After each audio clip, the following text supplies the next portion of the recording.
Алмаз Мамбетов мамлекеттик каттоо кызматынын жетекчиси кызматынан бошотулду. Бул тууралуу өкмөттөн кабарлашты. Мамбетов эмне себептен иштен алынганы жана ордуна ким келери жөнүндө азырынча расмий маалымат бериле элек. Алмаз Мамбетов бул кызматка 2019-жылдын апрелинде дайындалган. Ал эми депутат Сайдулла Нышанов азыр Кыргызстанда эле эмес, дүйнө жүзүнө колуңдан келбесе ордуңду бошот деген талап келгенин айтып, мамлекеттик каттоо кызматында буга чейин эле бир нече көйгөйлөр болуп келгенин айтты. Бүгүн ГРЭС азыр паспортизация, башка система, машинелердин оформлениясы, ошол эле айдоочунун күбөлүгү боюнча бүгүн дагы толук кандуу элге маселени чечип берген жокпуз.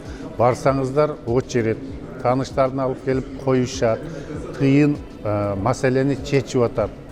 Жарандык коом, активисттер ошону көрсөтүп атат. Тигил жер, бул жерден тартып, ошондуктан мен ойлойм бүгүнкү талап бул.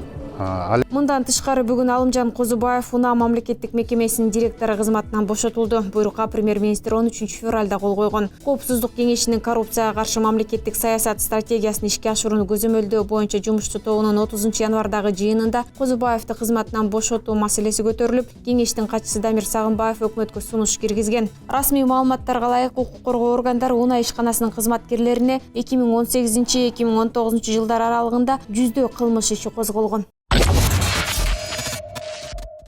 Апрелде боло турган жергиликтүү шайлоолорго карата айыл тургундарын шаарга каттоо көрүнүшү жүрүп жатат. Бул маселени депутат Кенжебек Бокоев парламенттин бүгүнкү жыйынында билдирди. Депутат бул шайлоо өтө турган шаарларда гана жүрүп жаткандыгын белгилеп, добуштарды сатып алуу аракеттери жүрүп жаткандыгын кошумчалады. Жанагы шайлоо боло турган шаарларга 10 миңдеп айылдардан алып келип туруп, азыр пропискага отургузуп, шайлоодун шаңы жанагындай ар кандай ыплас жолдор менен уже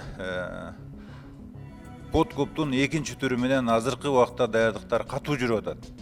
Мына ошолорду токтотуш керек. Акыркы мен билген 2-3 күндө массалык маалымат каражаттарында бир гана ушул тема көтөрүлүп атат. Анан биз буну билмексен болуп отуруп алган болбойт. Ошондуктан Борбордук шайлоо комиссиясын чакырайык. Депутат Жанар Акаев дагы Бокоевдун сунушун колдоп, мындай көрүнүштөргө каршы кескин чараларды көрүү керектигин айтты. Мына мен кечинде Оштон келдим. Ош шаарына ушул тегерек четиндеги райондордон 40 миңге жакын адамды учетко койду. Бул шайлоо эмес. Биз шаардыктардын өзүнүн депутаттарын, өзүнүн мэрин тандап алуу укугунан ажыратып салдык. Партиялар, мен мына шаар бийлигине, күч органдарына дооматым жок. Бирок муну жасап аткан партиялар, саясий лидерлер. Азыр райондордо паспортторун алдырып ийген жарандар пособиясын албай атат. Пенсиясын ала албайт. Үлүш жерлеринде проблема болот. Мына биз 1000 сом, 2000 сом беребиз деп атып, элибизди чоң азапка салдык. Партиялардын, болочоктогу депутаттардын элге болгон жакшылыгы ушулбу? Студенттердин дээрлик баарынын паспортторун чогултуп алып атат. Кийин шайлоодо шайлагандан кийин бересиң деп. Бул шайлоо эмес. Ошон үчүн биз мындай жалпы партиялар мындай бир жигитче күрөшкө чыгышыбыз керек. Кесиптештеринин оюн улаган депутат Талайбек Масабиров шайлоочулардын өз өкүлдөрүн эркин тандап алуусуна мүмкүнчүлүк түзүшүбүз керек деген пикирде. Үгүттөр боюнча азыр айтып кетишти. Азыр ар бир мындай чоң шаарларда миңдеген адамдарды келип регистрация кылып кетип атат. Мурунку жана студенттердин паспорттарын алып алды деген өздөрүнүн ой пикирлерин айтышты. Ошон үчүн биз Борбордук шайлоо комитетинин төрайымын чакырдык, ошол учурда маалымат берсин деп. Негизи бул шайлоодо эл шайлаш керек, эл тандаган партия өтүш керек. Анан жанагындай официал тилде айтып коет, подкуп деп коет, анан сатып алуу негизи мындайга жол бербешибиз керек да. Элдин тандоосу, элдин тандоо партиясы ушул шаардык кеңешке өтүш керек да, депутаттыкка. Борбордук шайлоо комиссиясынын төрайымы Нуржан Шайылдабекова жергиликтүү шайлоолордун алдында шаарларда каттоого тургандардын кескин көбөйүшүнө байланыштуу жогорку кеңеште маалымат берип, бул маселеге байкоо салып чыгыш керек экендигин, мыйзам бузуу бар жогун аныкташ үчүн мамлекеттик каттоо кызматынын жана күч органдарынын өкүлдөрү менен сүйлөшүп аракет кыла башташкандыгын билдирди. Мамлекеттик бирдиктүү электрондук калктын реестринин негизинде түзүлөт. Ошондуктан бул маселелер биздин көзөмөлүбүздө.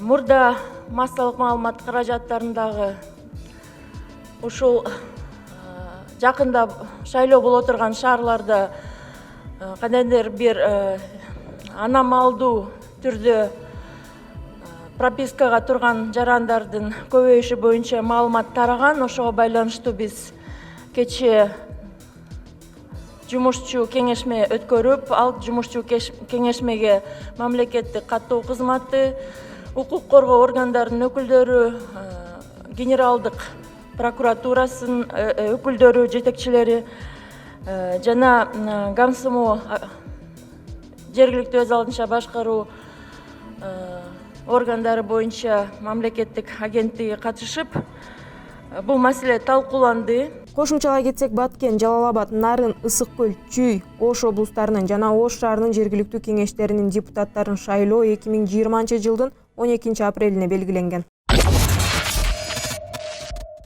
Бүгүн коомдук активисттер Бишкек шаарынын жашоочулары маалымат жыйын беришти. Алардын айтымында деталдуу пландоону бийлик эл менен, ошол эле шаар тургундары менен макулдашуусу керек болчу. Бирок план бүдөмүк түзүлүп, элге маалымат берилген эмес. Эгер шаарды деталдык пландоо ишке аша турган болсо, курулганына 50 жылдан ашкан үйлөр жана ошондой эле 3 кабаттан бийик болбогондор бузулушу мүмкүн, деди шаар тургуну Айнура Жумашева. Под большой угрозой находятся даже те люди, которые копили, может быть, всю жизнь и купили себе очень хорошие квартиры в элитках, так сказать.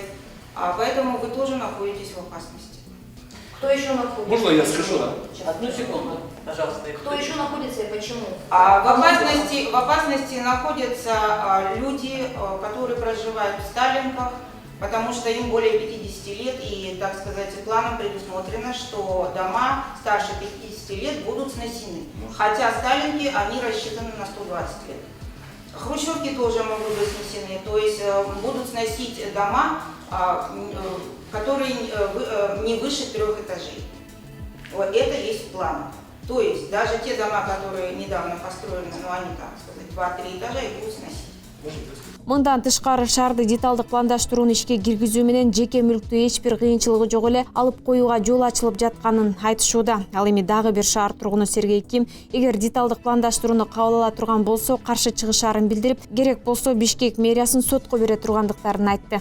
Дело в том, что прежде чем начинать это ПДП, должны быть государственные и общественные экспертизы, должна быть заключение, и только в этом случае ПДП может начинать вообще в принципе разрабатываться. Этого нет. То есть общественное обсуждение это что? Данный квартал, данная улица, по этой улице должны были люди подписать, согласиться и так далее. То есть хорошо.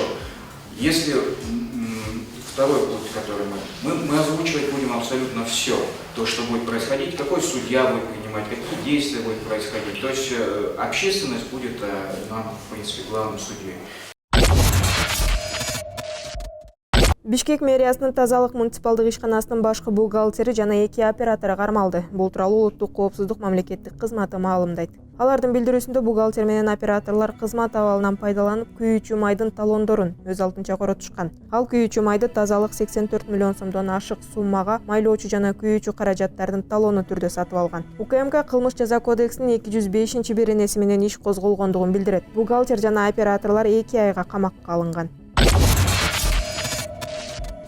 Экономикалык кылмыш жасагандарга зыянды төлөтүү керек. Бул тууралуу Жогорку Кеңештин депутаты Айсулуу Мамашева билдирди. Ал кошумчалаганда, эгерде экономикалык кылмыш жасаган адам мамлекеттик кызматтарда иштеген болсо, катуу чара көрүп жазасын дагы алыш керек. Мындай мисалы жөнөкөй жарандар болсо, сөзсүз түрдө мындай кандай канча акча мисалы мындай кетсе, ошону кайра өз ордуна коюп коюш керек деп ойлойм. Анын сөзсүз түрдө анан дагы анын үстүндө штраф төлөш керек.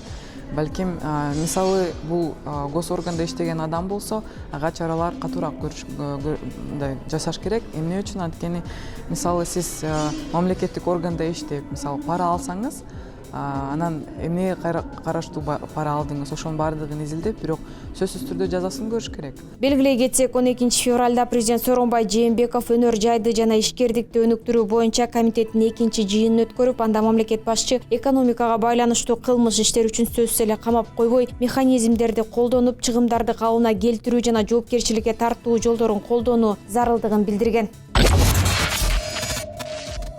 Кыргызстанга Казакстандан кыргызстандык студенттер автобус менен келишти. Алар Кытайда билим алып жаткан студенттер экендигин бүгүн 13 февралда чек ара кызматы билдирди. Казак тараптын жардамы менен Кыргыз Республикасынын жарандары 40 студент бүгүн Пекин-Алматы каттамы аркылуу Алматы шаарына келген. Андан кийин студенттер автобус менен Кыргызстанга алынып келинди, деп айтылат маалыматта. Студенттер тепловизор менен текшергенден кийин чек ара көзөмөлүнөн өтүштү. Баарынын абалы канааттандырарлык. Саламаттык сактоо министрлиги тарабынан иштелип чыккан алгоритм боюнча Кытай Эл Республикасынан келген Кыргызстандын жарандары карантинден өткөрүү үчүн убактылуу пункттарга жөнөтүлдү. Кыргызстандык студенттер Үрүмчү шаарында болуп, чек ара жана аба каттамдары жабылып калгандыктан буга чейин алынган билеттер менен мекенине келе албай калышкан. 28 январда эртең менен Казакстан аркылуу Кыргызстанга Үрүмчү шаарынан 12 кыргызстандык студент келген. Саламаттык сактоо министрлигинин маалыматы боюнча алар Үрүмчү шаарындагы Синьцзянь университетинин студенттери.